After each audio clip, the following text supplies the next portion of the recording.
Welcome to Iron Island This, a podcast series where we talk to Irish people from different walks of life as they reflect on their own journeys.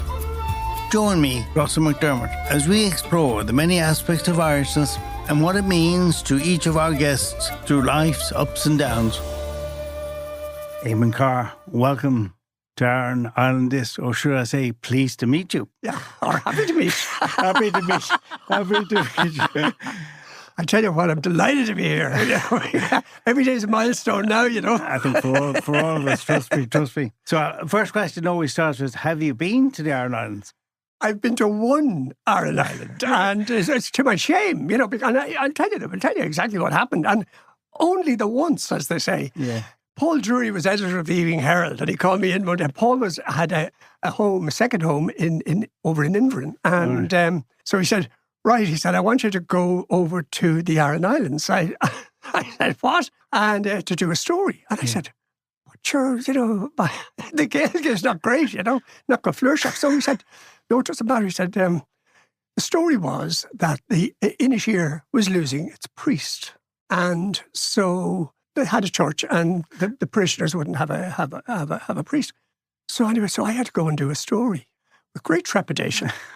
So anyway, off I jolly well went on the Saturday. No flights in those days, I'm sure. Well, as it happens, out to the little airport out in Inverness, was it? And got on this small little twin prop job, right? An island or whatever it's called. And there was low ceiling cloud, and there was mist, and it was a bit stormy, and it was winter. And off we went. And I was in this with an elderly man, two passengers. One was a woman, and one was an elderly man. And behind me there was a fridge or a washing machine, and because this did everything, you see. So anyway, I'd be a nervous flyer at the best of times. So anyway, up we go, up, down to the bumpity bump, and up into the air, and then buffeted around, you see, by strong winds. And I'm thinking, well, this obviously works because they do this every day. But I had a sort of shocking suspicion that I was on the sort of a Buddy Holly run, you know. I heard Glenn Miller. But anyway, so I decided anyway, but you're sitting right close up to the window, you see, or whatever. And so I snuck a little look out the window. And down below, I saw the rocks, you know, and I could see the waves breaking the rocks. So we were making progress. I said, that's great. So anyway, 5 minutes of this, up and down, you see, up and down, bumpity bump. So I said, I'll have a look out and see how the sea is. And I looked at the same rocks. So the plane was like a kite. Yeah. It was actually going up and down, but it wasn't making headway. Anyway, we eventually got there and we got off. And I had no idea where it was going, like, you know. I'm on Inisheer. And thankfully, the woman who reminded me vaguely of sort of like Mary Coughlin, obviously looked at me and thought, this lad is an assassin. What's he doing here? And she said, how are you? I don't know, I have to try to get somewhere to stay. Yeah. And she said, hold on, I'll give you a lift in. So she had a big old Jeep, like the big Jeep in Vera, you know, the detective thing. And so brought me down, directed me to this house. And the woman said, I'll put you up here. That's grand for the night. And she said, call down to the house, the woman said. And they were the nicest couple. Her husband was from Donegal. And I think both of them may have been teachers, or he was a teacher. And so I went down and spent an hour or two sitting having a chat with them. They were very good. They spoke to me in English because, although I had honours Irish in me leaving cert, I was never able to have any conversation in Irish because down in Kells County Meath. Although either side of us, we had Rathcairn, one Gaeltacht, and we had Ballygib on the other side. And my uncle Fintan Ginnity lived in Ballygib, and his family all spoke Irish. But whenever I would approach them, they would speak English to me because they regarded me with suspicion.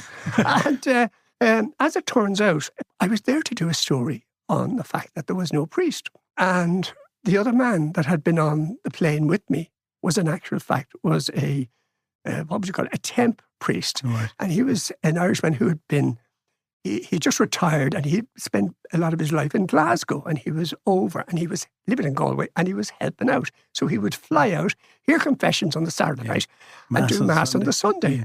Now, I saw him, he was sitting beside me, and he was staying in the same house, right?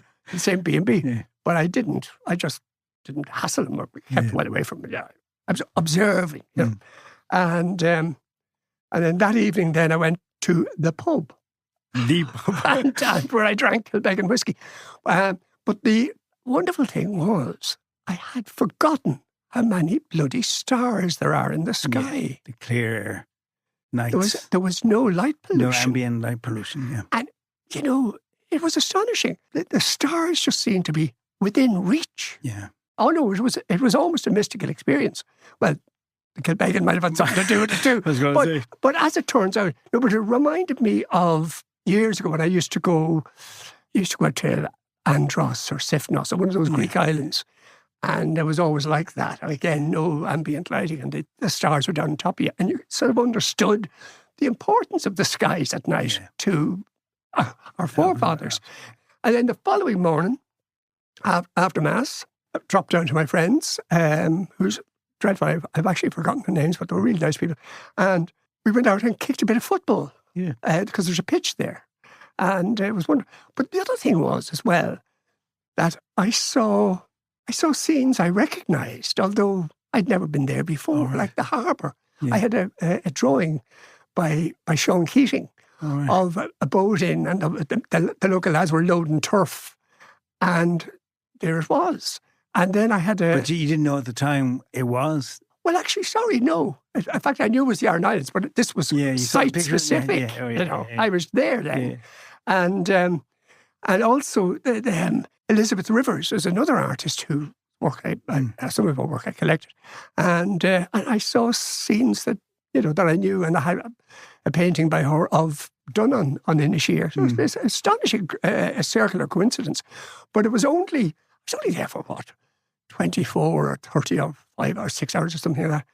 But it was so memorable. Well, so you had a good day. If the weather's good there, it's a mystical place. The Sunday was gorgeous. Yeah. That was the thing. The Saturday night was my arrival was covered in cloud and fog and so on. But later that night, it cleared off and I could see the heavens. And then the following day was gorgeous. Fantastic, How was your flight back, okay? Less bumpy. So, no, but the weird thing is, we on the way back then, we made stops. So I would have actually touched down, right? Yeah. But we could see big wall of black cloud in the distance. And the pilot actually said, that's the storm coming in, and we were going to try and get in ahead of it. Yeah. So it was a race against time, but we landed without incident. Yeah, so it was fantastic. It was a glorious experience. Yeah. I'd be afraid, I've been there a couple of times. You'd be afraid to go back too many times in case you get the bad weather. I have that mythical notion in my head. Yeah, you get landlocked or whatever, Yeah. How would you describe yourself, Eamon? In your past, in the old days, remember you had to do that as a scripter of what your occupation is? I don't know. Because you have a few strings to your bow, literally. Excuse me, yeah. I would have been saying a journalist up until, during COVID.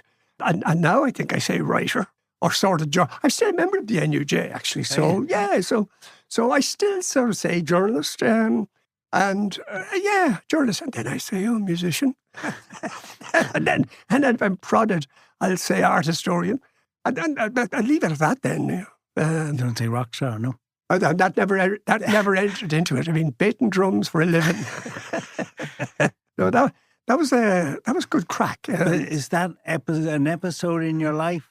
Big long one. A long one? Yeah. No, actually. But is it compartmentalised, I guess? Is it part of your being which is no longer relevant? Or no, still it's still, the funny thing is it's still relevant, I mean, look, in all honesty, I wasn't equipped for anything in life other than being a corner boy, essentially. And I was enthralled by music and rock and roll, more to the point.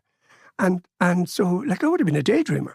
It's hard to describe this to people, but I would have been growing up in the 50s. There was nothing.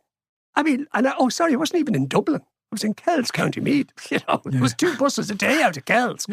And that's only 40 miles from Dublin, but it was almost like 30. But in those days, 40 miles was huge. 40 miles.